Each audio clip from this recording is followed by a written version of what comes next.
So you got a sweet little puppy, you want to play with him or train something with him, and suddenly he bites you, your clothes, or anything in reach. And you can't do nothing to keep yourself safe from these sharp teeth. Now, is this aggression? That's today's question. So stay tuned and have fun with A Dog's Soul, an empath's guide to your dog's feelings.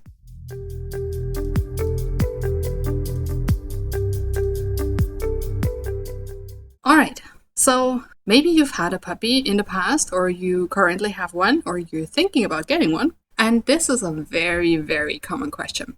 How can we stop puppy biting?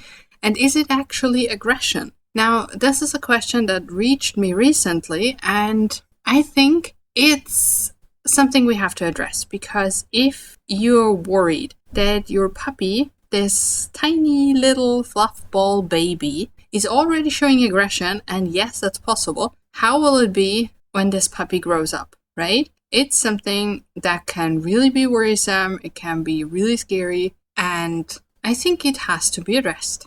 So in today's case, we're talking about Mona, our 5-month-old Doberman puppy, and the question was, she started biting excessively whenever mom tried to do leash training with her. And she said it was different from when she did her play bites while playing, right? So mom was concerned that this might be aggression and might need some therapy or further treatment or whatever, because a Doberman is getting pretty big, and depending on where you live in the world, is considered a dangerous breed. Now, the whole thing with the dangerous breeds is BS.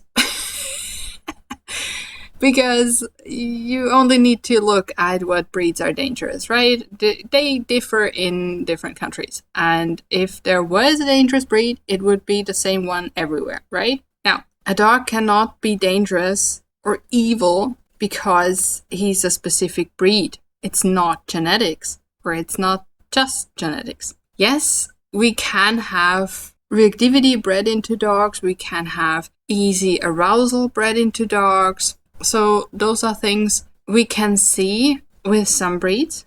They snap more easily, if you want to say it like that. But it's not the breed alone. So if a dog becomes aggressive, it's always an issue of the upbringing and the experiences the dog makes. So it's very rarely something we see in puppies. Yes, puppies can show aggression. It's a natural behavior, right? We humans show aggression as well. It's just something that living beings have as a mechanism to keep uncomfortable things away from them, right?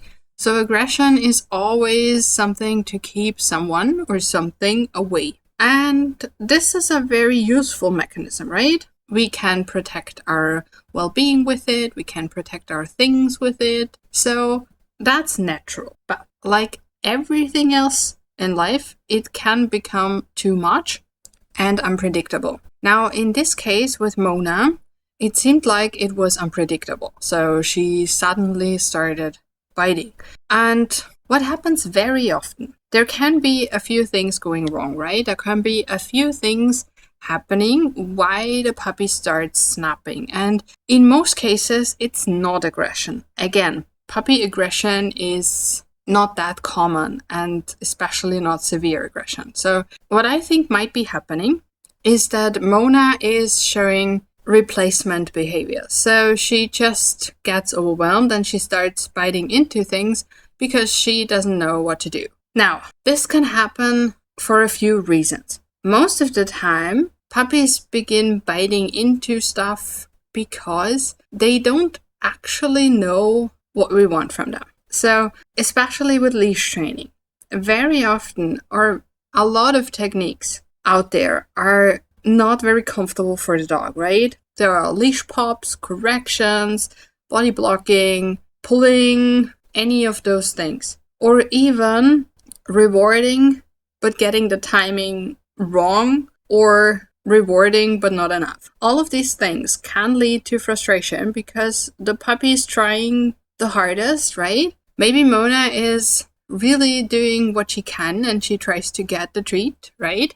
And mom's training with treats. And still it doesn't happen in the frequency or as much as Mona expected it. So frustration takes over and she starts biting. Now, I don't know if mom used this technique or another technique. If you use any corrections, leash pulling, any training devices other than a clicker, so some kind of collar or water balls or training discs or whatever, forget them. Also, if you're working with body blocking, forget it. Switch to something that's actually comfortable for your puppy and that can increase the puppy's fun, right? We want our puppies to have fun with us. We want them to learn playfully and we want them to like learning, because that way we can actually keep them engaged and we can prevent things going south in puberty or whenever they get stronger than us. So yes, we want our puppies to have fun training. So the easiest way of teaching a puppy loose leash walking, or how the leash feels to begin with, right? Because very often puppies have no idea what a leash is. So we clip this thing on and suddenly they're movement impaired. And whenever movement is restricted in some kind of way, it's really frustrating. Think about if you ever had a broken leg and you were in a cast, or you were driving and you hit a traffic jam.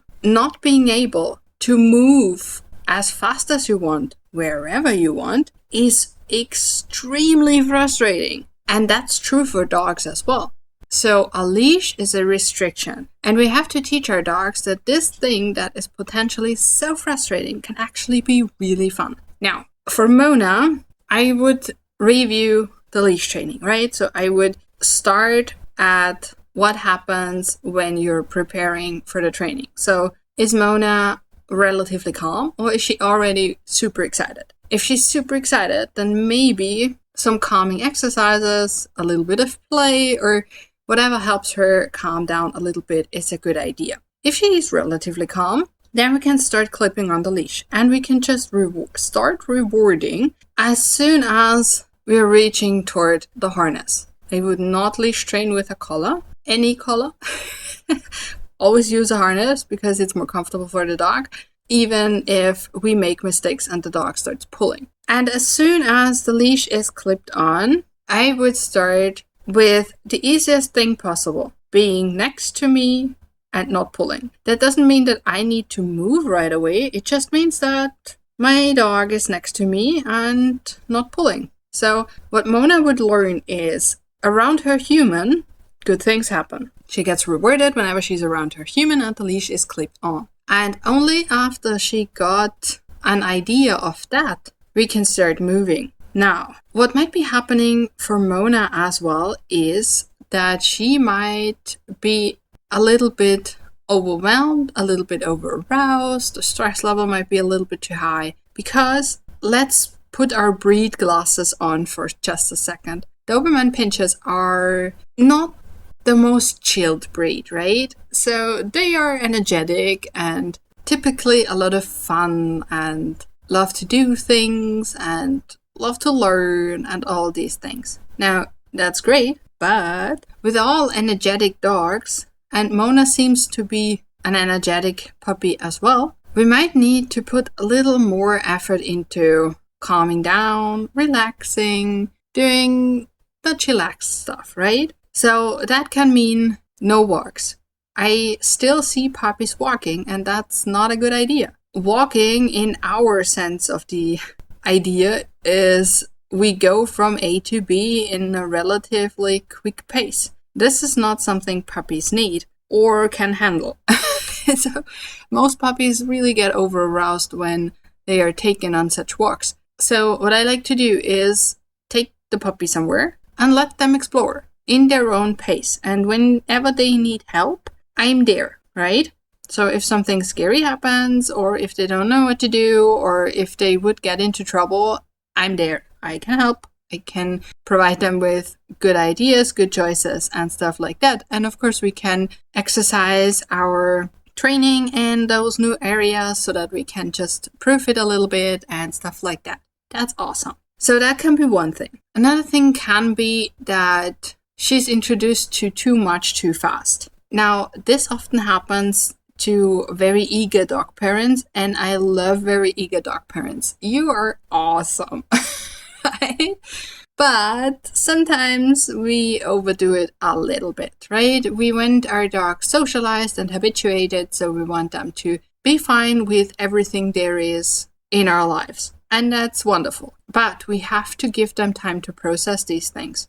So, for example, we let our puppy meet another dog. That is super exciting. And after that, our puppy might need a few days of doing nothing just to process that. And of course, a lot of sleep. So if your puppy is constantly roaming around and constantly playing and having fun and things like that, he will not process things as well as if he got enough sleep and rest. So yes, if you feel like your puppy is asleep like constantly, that's a good thing. If it really is constantly, then there might be something wrong. But most of the time, we overestimate how much our puppies sleep. So you can do a protocol, right? You can just write down whenever your puppy lies down for a nap. So this is something that Mona's parents can do as well.